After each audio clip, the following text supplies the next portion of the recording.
Chapter 3 Shadows Cast and Ghosts Stirred. I'm not sure how long we fought inside that breaker room.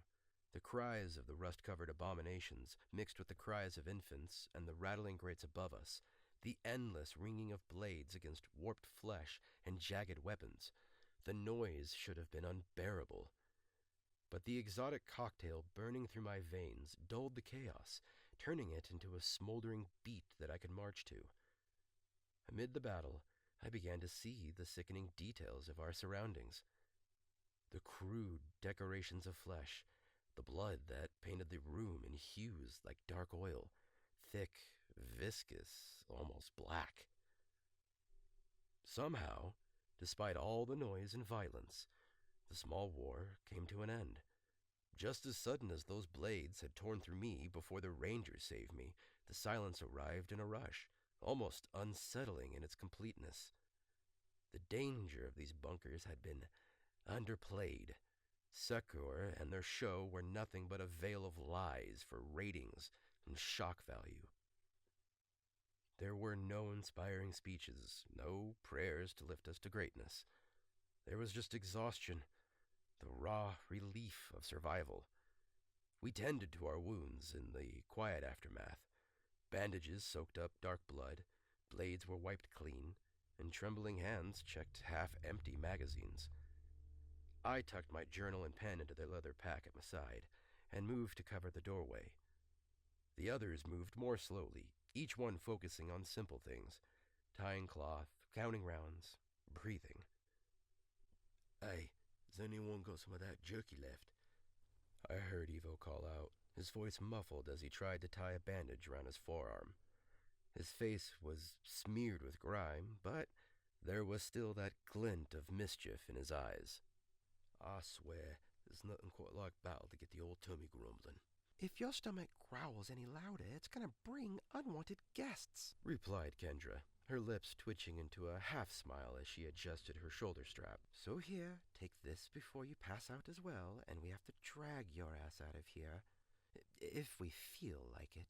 She tossed a small, crumpled package of dried meat over to Ivo, who caught it one-handed and immediately tore into it. "Ugh, this tastes like cardboard soaked in boar piece," Ivo muttered, chewing with exaggerated disgust. "How the fuck would you know what that would taste like?" Zak said, staring directly at his fellow ranger with a look of such immense disgust on his face it gave off faint Grinch vibes. His words caused Ivo to look up from his oh-so-deliciously described food, noticing that everyone, even me, was staring at him with a vastly different mixture of looks, but all showing disapproval, save mine, which is just neutrally staring at him. Committing this to memory, as there is not a way in hell I am not writing this down. So if I die down here and someone finds this notebook, for the love of the lore, make sure this chapter at minimum survives. Aye, if it keeps me on my feet, I guess I'll eat anything."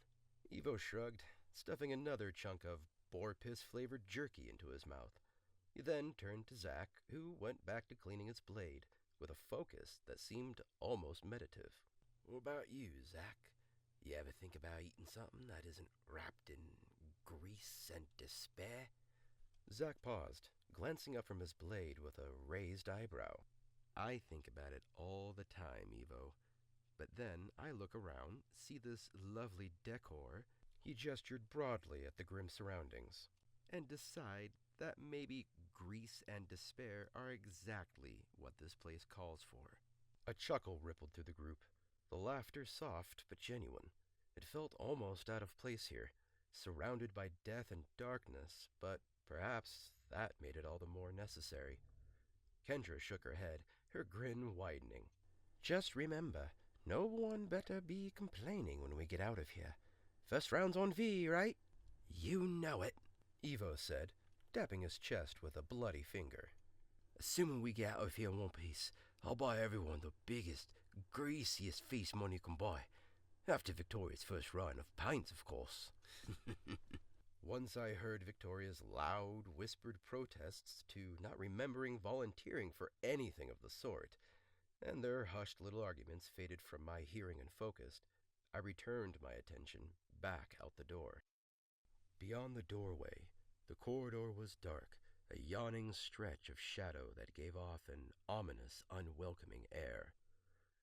To my left, the office lay behind us, and directly ahead the enormous metal door that remained sealed.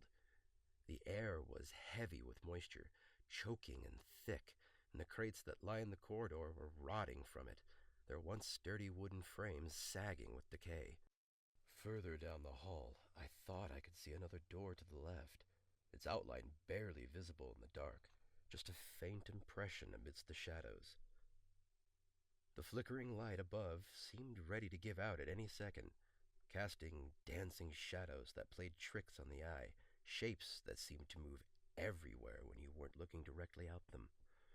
The sound of water dripping from the ceiling, its echoes off the walls, adding to the feeling that we were deep within the belly of some monstrous creature. The floor was slick, and we'll need to move carefully to avoid slipping on the wet, uneven surfaces. The air feels thick in my lungs, like breathing through soaked cloth, and the damp chill is seeping into my bones. I can hear a low groan, a noise that could have been the metal settling or something far more sinister. The lack of light made it hard to tell where it came from, the shadows shifting in and out like ghosts trying to make themselves known. A shiver ran down my spine, and I swallowed, forcing myself to take another step forward, to put one foot in front of the other, needing to make sure nothing was coming or waiting for us. The lore had to be preserved, and that meant moving ahead, no matter how much every instinct screamed to turn back and run into the breaker room. Further down, the faint outline of the door on the left became clearer, a small plaque above it barely legible in the dim light. I strained my eyes, trying to make out the words, some faded marking from a time when this place had been something other than a crypt. The metal fenced door, no more than 30 meters away, its every dent and scrape a testament to what had come before, visible even from here. Perhaps it's a warning of what awaits us. The hum from earlier seemed to thrum along the edges of my senses, a constant reminder that we were not alone here, that something was waiting for us beyond that steel. Then, without warning, a hum filled the corridor, rising from a distant murmur to a deafening vibration that seemed to echo inside my skull. The next moment, light flooded the hall, a blinding, piercing explosion that burned into my vision.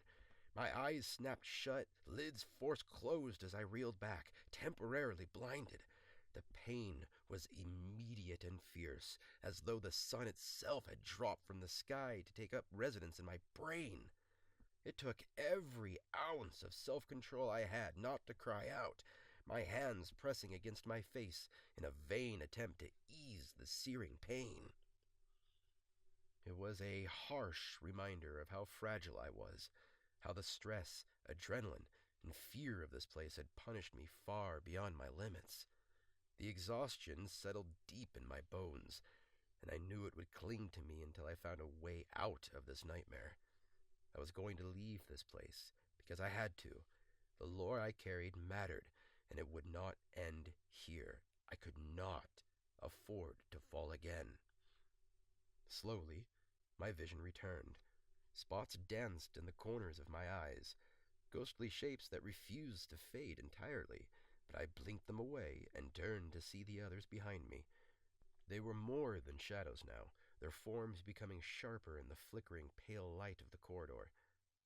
Zak was leaning against the wall, his face partially obscured by his helmet, eyes closed for just a moment, probably savoring what little rest he could steal. Kendra was tightening her grip on her blade, her gaze fierce as though daring anything to come at us again.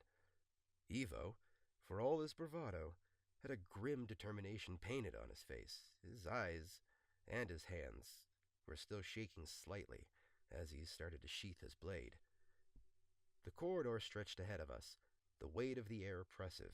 The hum that had flooded the space seemed to linger, resonating off the metal walls, the vibrations burrowing into my bones.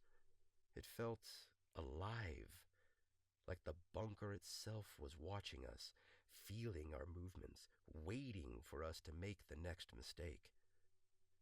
My heart pounded in sync with the receding hum, my ears straining for any sign of life beyond the dark doorway at the end. And then there was the light, cold and artificial, casting harsh shadows across every surface, making even mundane objects look sinister. The crates along the walls seemed to shift in the corner of my vision, their outlines twisting and bending in ways that left a chill running down my spine. I could hear the others breathing, each of us sharing the heavy burden of this silence. Every scrape of a boot, every metallic clink of our gear seemed magnified, echoing down the length of the corridor. Zak stepped forward, breaking the stillness, his eyes locking onto mine as he gave a subtle nod. "It's time to move," he said, his voice low, almost swallowed by the lingering hum. Victoria moved next, her steps careful, eyes scanning every inch as she approached the sealed door ahead.